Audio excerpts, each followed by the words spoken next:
Hello friends, this is me finally keeping my promise. So I said I was going to make a video telling you what happened to me while I was on my trip on my way back home.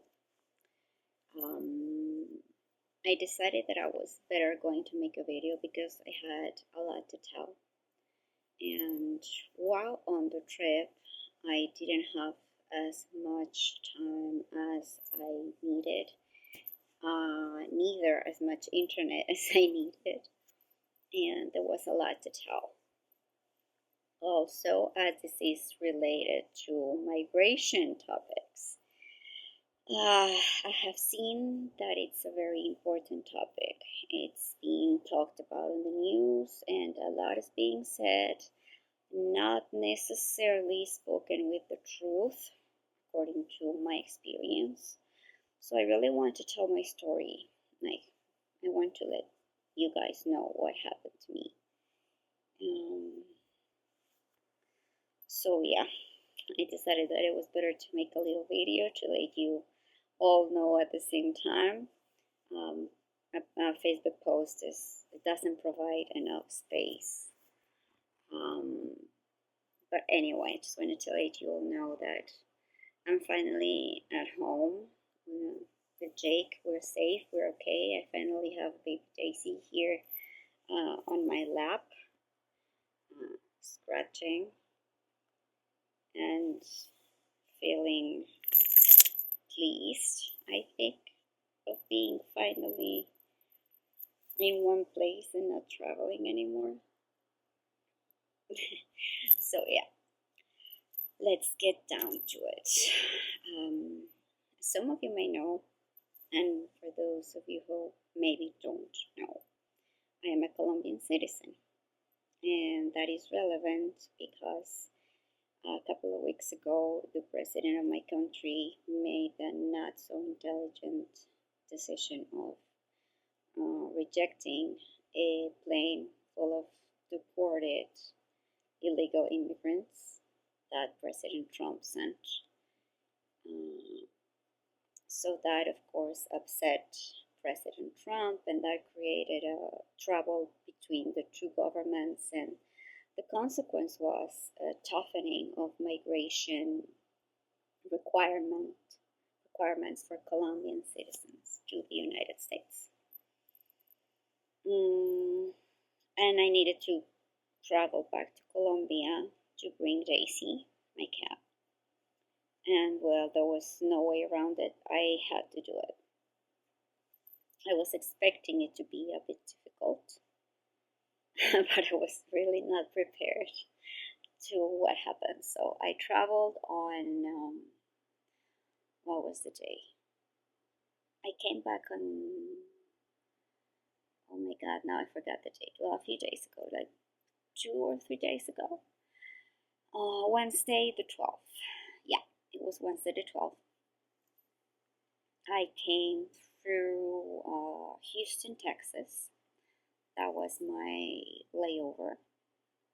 And I was expecting, regular that people were reporting, Colombian travelers were saying that there was increased controls in certain airports, that they were being taken to what is known as the room, where they take their passports and their phones, and they cannot communicate to no one for at least a couple of hours, and they would lose their connection flights, and people would bring in their bags and open them in front of them, go through their entire luggage just because they were Colombian. So I was kind of expecting this. But what happened to me was that, of course, when I was asked, the usual questions going through migration, where are you coming from? What's the reason for your visit? And I was being very honest about the fact that, well, I got recently married, and I'm currently with my husband. We are just in the process of figuring the best way for me to change my status from a tourist to a permanent resident. They said, this qualifies as a K something because she's expressing an interest to migrate. And I was like, well, yeah, I honestly thought that was like a normal thing. And they took me to the room, but I didn't know at all because they took me to this office that looked like a perfectly normal place. Actually, it looked like a very cool place. And the first thing that I saw were massage chairs, a place for snacks, a place for drinks, bathrooms. This looked like a fun place, honestly, like a place to have rest, to take it easy while you're getting some information. It didn't look at all like a bad thing. So I honestly thought that I was being taken there perhaps to just go through some other additional process, which was normal for me because of the information that I had just given. And so I was taken to a sort of reception where an official started to explain me that the intention that I had expressed, of migrating to the United States was something that I was not able to do with my tourist visa. I have the regular B1, B2 business and tourism that Colombians have to tramit when they want to come on a shorter than 6 months period to the United States, and that's what I have always had since I was a kid. I've come to the United States many times in my life before. So when I first came to see Jake, I didn't have to do anything because I already had my visa, just grab my visa and get on a plane. So they explained me like once and again because I wasn't really getting it, that I just could not do what I was trying to do. They could just come here and then just try to change my status, and that was difficult for me to understand because, of course, before trying to do that, we had already been online enough time going through the USCIS government webpage, investigating about how to do this, because of course we got married, and even though it has been fun, coming and going, seeing my family and all this stuff, eventually we want to be here together, living as a husband and a wife, and that's the information that we found, that it is possible to just be here, submit some forms and pay your fee and make a request to change your status. That's what we found. So they were like, lady, where are you getting your information from? And I said, well, from this webpage. Is it yours or the same? And they were like, well, it's ours, but you cannot do what you're trying to do. So in the end, it turned out to be like there is some void of information there, but also there was some information because of that void. There was some information that I didn't have, and it is that there is a thing called the immigrant visa, that it is what you're supposed to get in order to be able to stay here for unlimited periods of time instead of just 6 months periods, as it happens with the tourist visa that I have. I didn't know that. I had no idea. So this migration officer at the reception told me and we're mind you, we are in Houston, we're in Texas, which has this huge border with Mexico and has this border issues. And so he tells me, if you were one of these people who just crosses the border illegally, we would be just canceling your visa right now and putting you on a plane back home tonight and like forbidding your entrance to the United States for like at least 5 years. But since that is not your case, you being so true and so honest, and you have a perfect like flight record and all this stuff, you're just going to be interviewed by one of the officials, and we're just going to like figure out what to do with you, because you're trying to enter the country with the wrong documents. Like, you don't have the right documents to do what you're trying to do. So and then he asked me, like, is there someone that you want to talk to, because we are going to take your phone and your passport. So yeah, I was like, oh yeah, my husband. I would like to talk to my husband.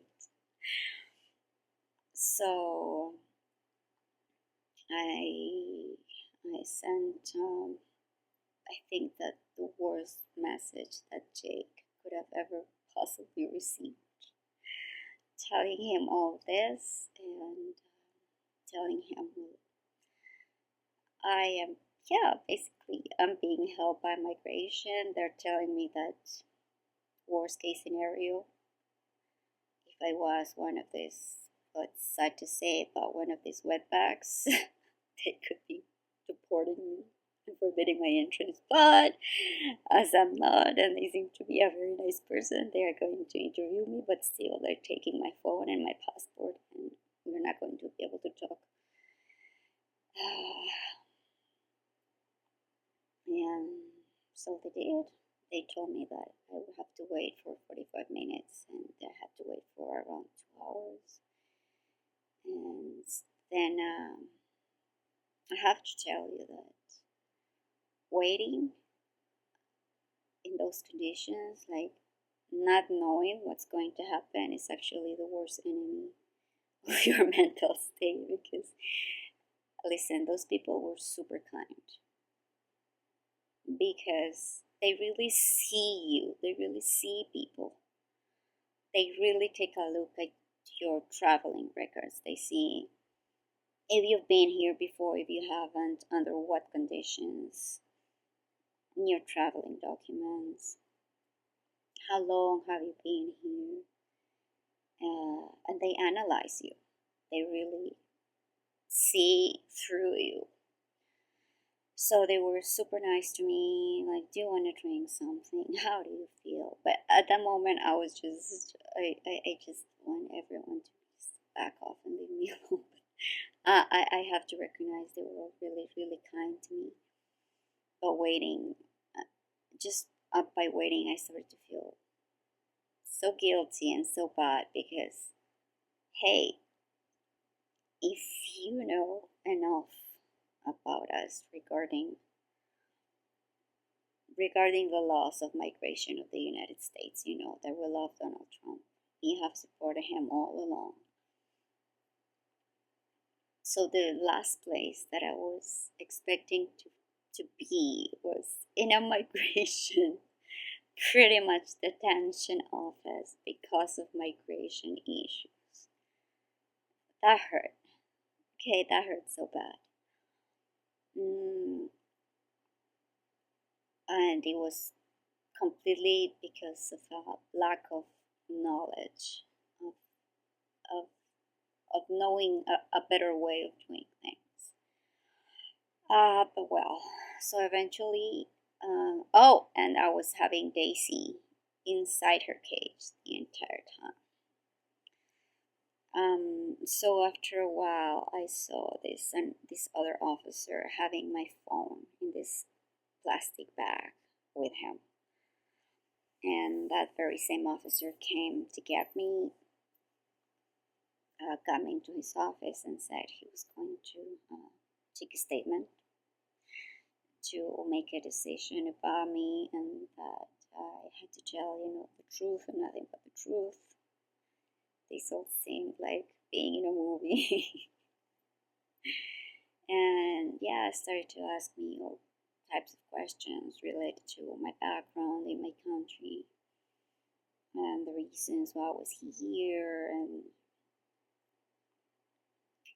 yeah, like trying to get me to explain, how did I end up in this situation.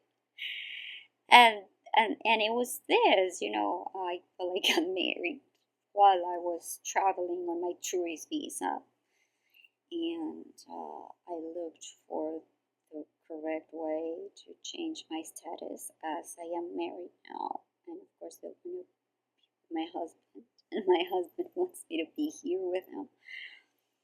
And what I found at their very own governmental webpage is that I could apply for a change of status while being here at the United States.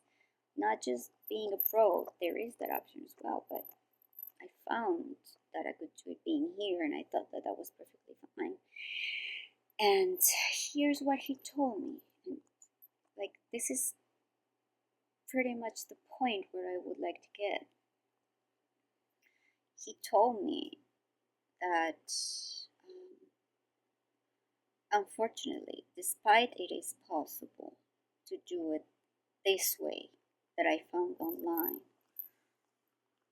he doesn't advise me to do it this way because there are lawyers that advise people on coming, telling lies at the entry, just saying that they are coming to stay on a short period and then adjusting their status.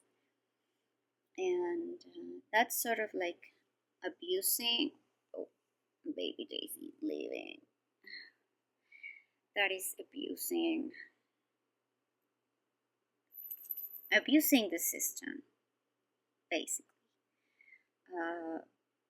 That is breaking the trust of the border officials. And so despite it is doable, it's not advisable. So he asked me if I had consulted a lawyer, and no, I didn't. But this is probably the reason why this is what popped up when I was looking in YouTube, because I looked in YouTube, in Google, and that's what happened. And in the end, this fantastic officer, his name was Frick, God bless him, God bless this man, he told me he was gonna, bring this information to his boss, and he was gonna, let me know. And once again asked me if I was okay, if I needed something. I said, well, just a glass of water, and he let me out. And a couple of minutes later, he came back with my glass of water and said, I showed this to my boss, and I'm just gonna let you go. And I don't get paid for giving, legal advice, but he said, my job is to enforce the law, but I know the laws, and I'm gonna give you some advice on a better way to do this. Your husband has to, send this, fill this form of, this other name, and he wrote it down for me, and then he said, you have to apply for this immigrant visa, and blah blah blah. He explained me the process. He said, you have to be patient, it may take time, whatever. But as he was explaining all this to me, what was evident to me is that, guys, these are good people who unfortunately can no longer trust anyone, who have been played over and over again. And for this reason, even though there are things that are lawful and doable according to their own laws, they show like a bad intention from people, and for that reason, I sort of like fell into that group, if you understand me. Like, I got caught into that group of people who do that kind of thing. It is sort of like lawful, but that they are no longer trusting those who do that. And it was weird for them, and that officer explained to me that the one thing that was like special about me is that I was being so honest. That I would just say, well, yeah, I'm coming with the intention of changing my status. And he said, you're being so brutally honest, he was even like thanking me. And I was like, well, I didn't think that there was a problem with it. And I'm really, really sorry. And I was even carrying with me at the moment my MAGA hat. I have maybe you've seen my red MAGA hat, but I have another one. I have a pink MAGA hat. And I showed it to him at some point, and I told him, look, I really have to tell you, I love Donald Trump. I love this country, and I'm so sorry, because you have the entire right to enforce the laws of your country, and I would have loved to do things the right way if I would have known a better way to do it. Believe me, I looked all over the webpage, and I did what I found. I didn't find anything else. So where else was I going to look? I have lived in other countries. I lived in Israel before. I lived in Switzerland, and that worked for me. Just go to the government page and follow the steps. So yeah, basically, friends, that's what happened. The officer in the end said, well, yeah, I'm letting you go. He wrote me, the steps to follow. He put me, the stamp in my passport, like the one that they put you, like when you go through migration, indicating that you cross the border, you enter the country. He told me, well, basically, just keep in mind that you are a tourist. You have a tourist visa. So when you say that you want to migrate, that's something else. And you cannot do that on your tourist visa. So I'm like, okay, I get it. I understand. I'm so sorry. I didn't know that people like use that adjusting tool, like skipping the step of actually getting, the migrant visa that I didn't even know that existed, because I sincerely didn't know. And yes, apparently they do it all the time, because there are lawyers who advise that. So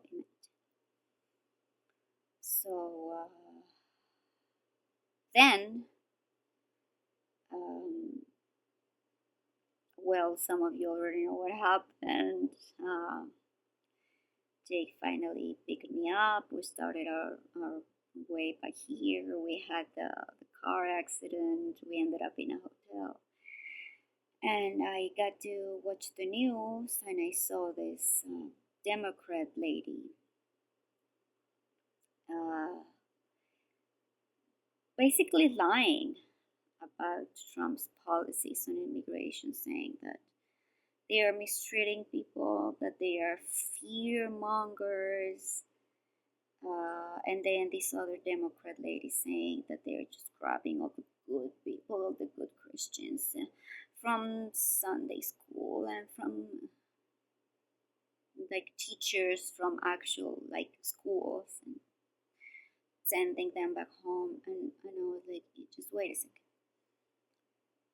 Okay, so what just happened to me is that actually there was something that I didn't know. There was a step that I was missing, and there were grounds for them to actually like hold me for a second and say, hey lady, what you're doing is not the way.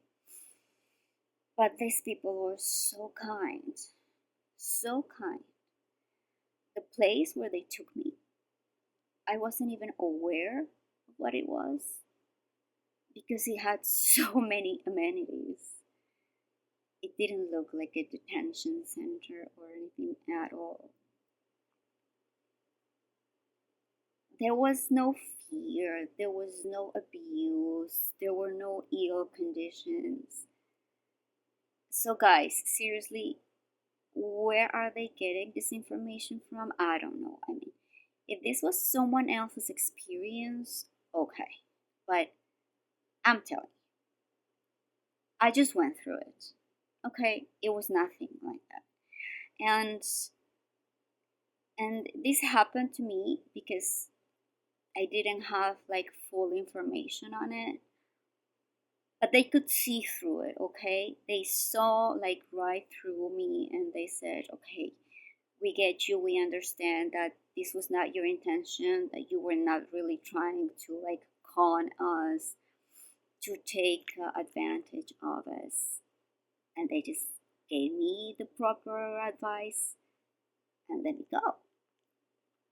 So there is mercy in this entire story, and they're just godly human beings, you know. This is the complete opposite of what the Democrats are trying to portray, at least in my experience. And then you get this other lady saying, oh, they're just after Christians, they're just after school teachers. Guys, seriously, isn't that just embarrassing? If someone is a Christian or a school teacher, to have irregular migratory status after like how long of being in here? Listen, I got married not even a couple of months ago. Okay, I'm just learning how this goes. For people who have been living in here for years, what's your excuse? Like, seriously, what's your excuse for not getting your stuff right? And why would being Christians or school teachers entitle you? Isn't it like the opposite? Shouldn't you be like the first to try to get your stuff together? Just saying. The laws are the same for everyone, and the moments that they actually have to apply to you, like it happened to me, I understand completely. I understand. I have supported you guys know I have supported Donald Trump all along. And then when it just like happened to me a couple of days ago, guys, I completely understand. And I was sorry, and I apologized to them. I was sincerely sorry. It was not my intention at all. But they can see those things, okay?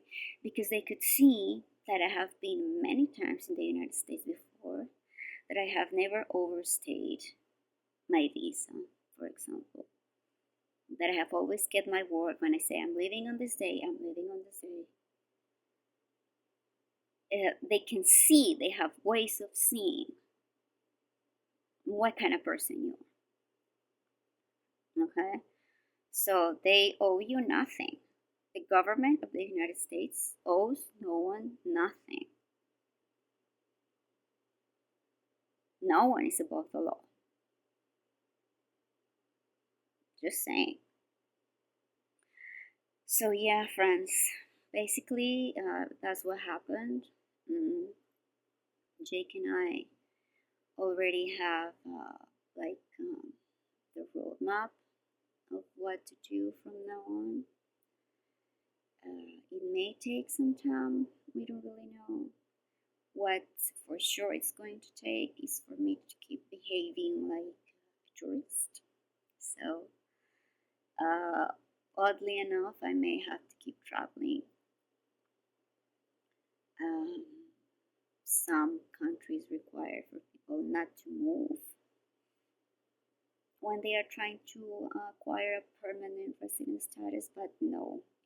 Instead of that, in my case, as I have a tourist visa, I need to act like one, so I cannot have like longer periods than 1 month.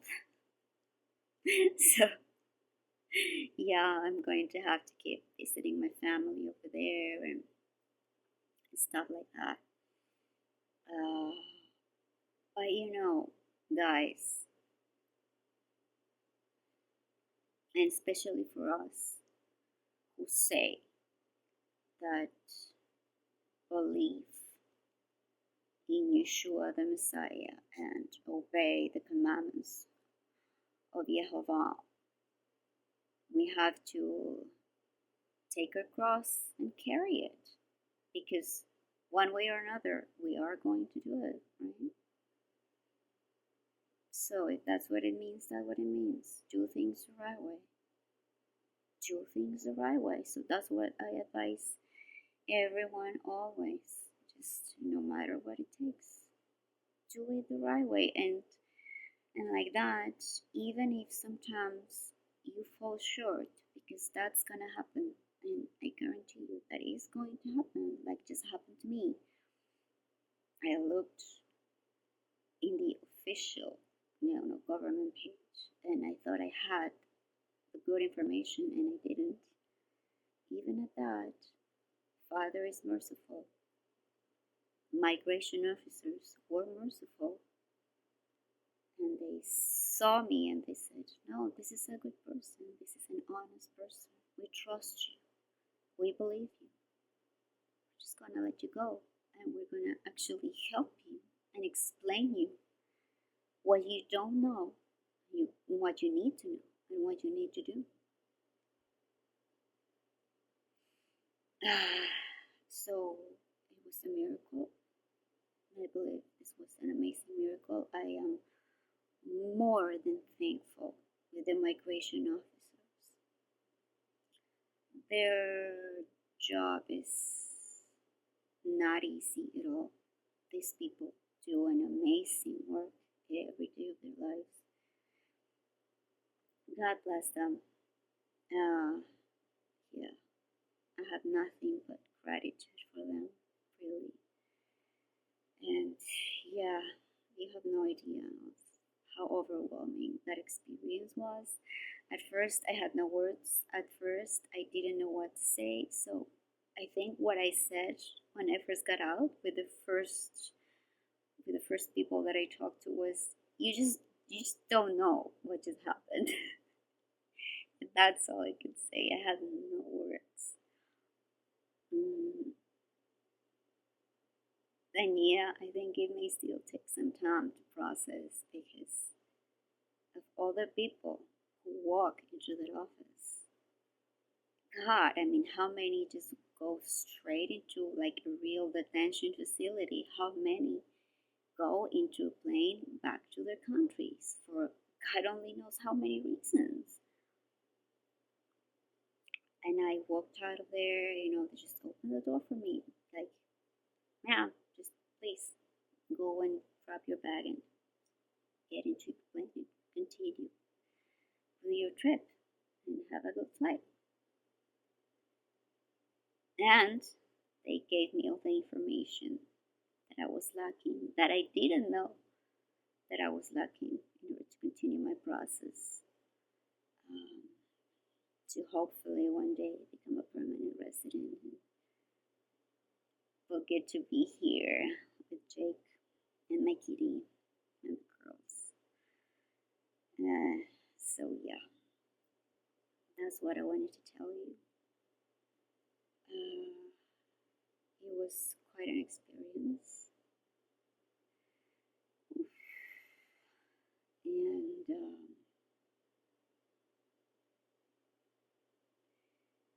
it was quite a miracle. And then, yeah, and then, well, maybe some of you already know. We had a car crash, and that. But we got home safe, and here we are. So I just wanted to thank you once again for your prayers, for your support, for your love, for always being there. And I think that is just the beginning. It's probably going to be a long road, but it's worth going through. So Jehovah bless you. Here's my kitty. Finally home with me. She was worth all of it. She was with me the entire time. And well, we'll be seeing each other hopefully very soon.